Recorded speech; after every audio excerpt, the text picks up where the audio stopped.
We're seeing something globally we've never seen before. And it is the best single indicator of a recession. The last time we saw anything like this was in 2007, just ahead of the 2008 financial catastrophe.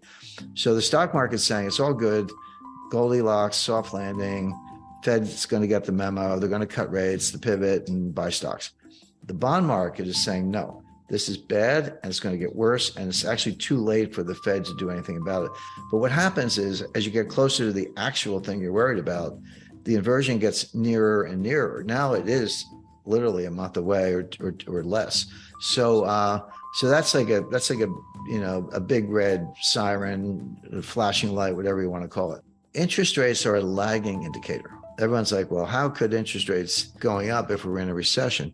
The answer is, as you get closer to recession, who figures it out first? Well, the Fed figures it out last. They're usually the last to know. Wall Street is second last to know. The people who figure it out first are actual business people, entrepreneurs, restaurant owners, dry cleaners, taxi drivers, or even medium-sized businesses.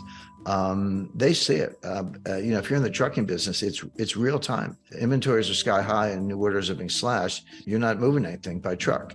A lot of business people are living in the real world in real time. They know what's happening now, and the stock market tends to figure it out later. But as far as banking and credit is concerned, what happens is, if you're a business person and you see business heading down, fewer customers, whatever, you go out and borrow all you can. You're like, hey, there's a really bad recession coming. If I got lines of credit, I'm going to use them up now. I don't want my bank changing the terms. I don't want material adverse adverse change clauses kicking in. Instead, I'm going to borrow everything I can.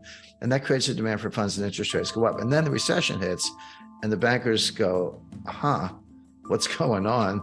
Credit losses start going up. And then they just turn off the spigots and they raise standards. They stop doing loans. And then interest rates will start to come down. But interest rates peak after the recession has already begun. So stock market's telling us Goldilocks, bond market's telling us, here comes, Hurricane Mitch or whatever. And then there's what I call the reality. What I see is a kind of a hybrid. The Fed's doing what they're doing, right or wrong. Okay, they're doing what they're doing. The market has their own interpretation. I agree with the market, certainly the bond market, that the Fed has probably over-tightened. They're going to keep going for the reasons I explained. That means they're going to make it worse. They're going to make the recession even worse. And they may pivot to say that there could be a rate cut. It won't be in April, but rate cut in August, maybe. I wouldn't rule that out, but for a really bad reason. In other words, if the Fed cuts rates, which they may, the pivot may be real. It's not because they engineered a soft landing and Goldilocks and everything. Oh, it's just right. It's because they screwed up as usual, as they've been doing since 1913. They over-tightened. They didn't look at the forward indicators I described, and they found out too late. Then they have to slam on the brakes or take the foot off the brake, if you will, in terms of rate hikes, and then pivot. And we've seen this movie before. This is exactly what happened in 2018. I mean, I don't know. Attention spans seem to be short these days, but it wasn't that long ago. Go back and look at a chart, any stock index chart from October 1st, 2018 to December 24th, 2018, less than 3 months. The stock market dropped 20%. I mean, it's like 19.9 or something on the Dow, so maybe not technically a bear market, but yeah, what's the difference? It dropped 20%, culminating in the Christmas Eve massacre, December 24th, 2018, when it dropped. I think NASDAQ dropped like 3% in one day. Now, here's the point. The Fed was tightening into that collapse. The Fed tightened on December 16th, 2018, only like 8 days before the Christmas Eve massacre, and after most of the 20% collapse had already happened. They tightened one last time. So what it shows you is that when the Fed's on a mission, they actually don't care about the stock market, this whole, Bernanke put and Greenspan put and all that. That's not how it works. They don't care that much about the stock market level. Here's what they do care about. They care about disorderly markets. And that's the key word. It's not, if stocks are going down, but it's, kind of a little, 0.5% a day, 1% a day, trending down, lower highs, lower lows, trending down. The Fed doesn't care about that. They're not going to bail out the stock market. They do care if it's disorderly. When was it disorderly? Well, March 2020, at the worst part of the pandemic. It dropped like 30% in like 2 or 3 weeks. The fall of 2008, I mean, it was like somebody opened a trap door. The Fed does care about that because that kind of disorderly behavior can feed on itself and end up in a 1929 type scenario.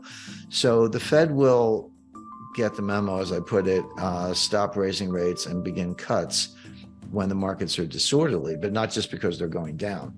So there may be a pivot, in late August, or July thereabouts, but not because of Goldilocks, but because it's not a soft landing, it's a crash landing.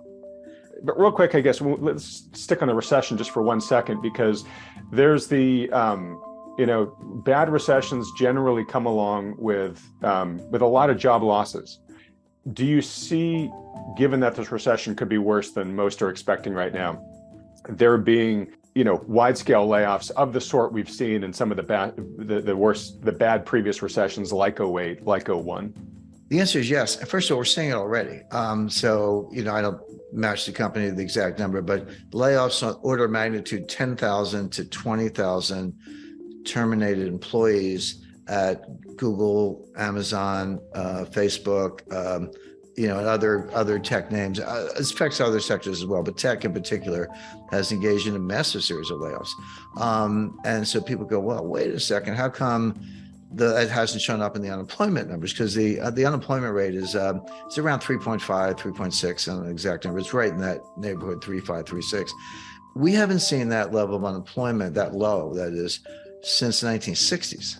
This isn't like, a good year or a good day. This is the lowest since the 1960s. And the Fed is absolutely looking at that. You're right about that, Adam. And they're saying, and of course, they believe in the Phillips curve, which is junk science. But the Phillips curve, for those who are not familiar, says there's an inverse relationship between unemployment and inflation. So if unemployment is high, inflation is low. And if unemployment comes down, inflation goes up. And so if you want to get inflation down, you should expect to bring unemployment up. That's what the Fed believes. What I just said is nonsense. It's not true. It's junk.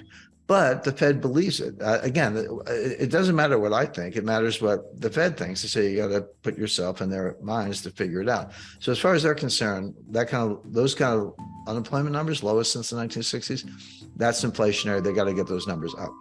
Now, here's what the Fed is missing, or maybe everybody's missing.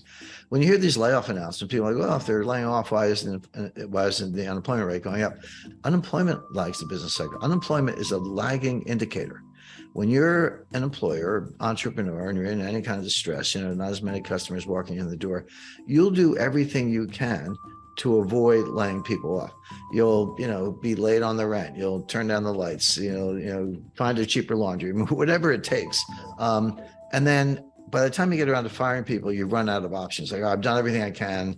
Now my business is in jeopardy. I have to fire some people. So that, and then combine that with what I just said about severance and, rolling terminations, et cetera.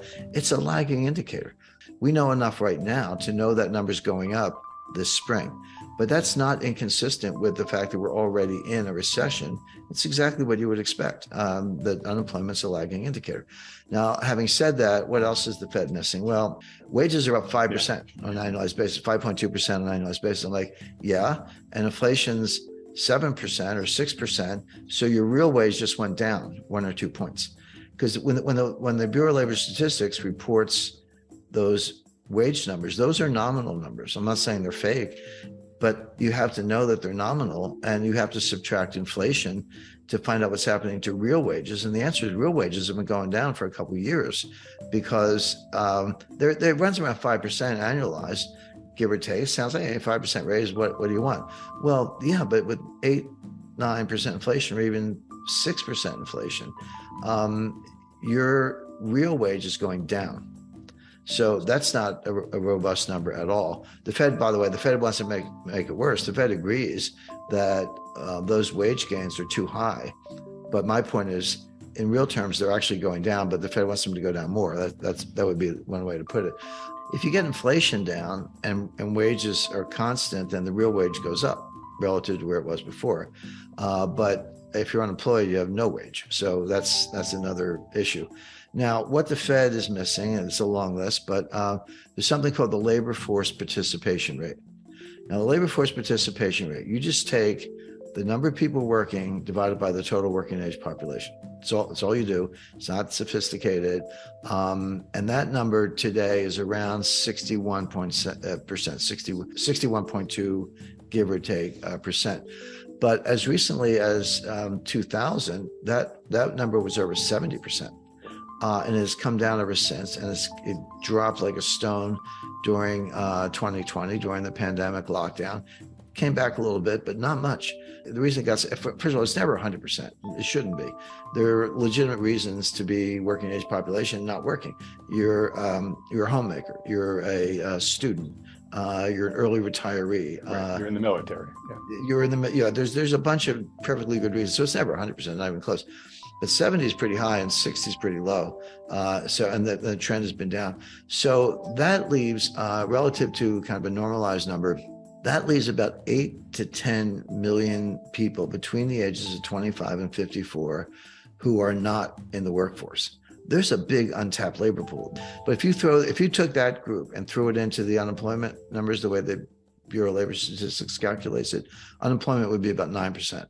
And that's the depression level of unemployment.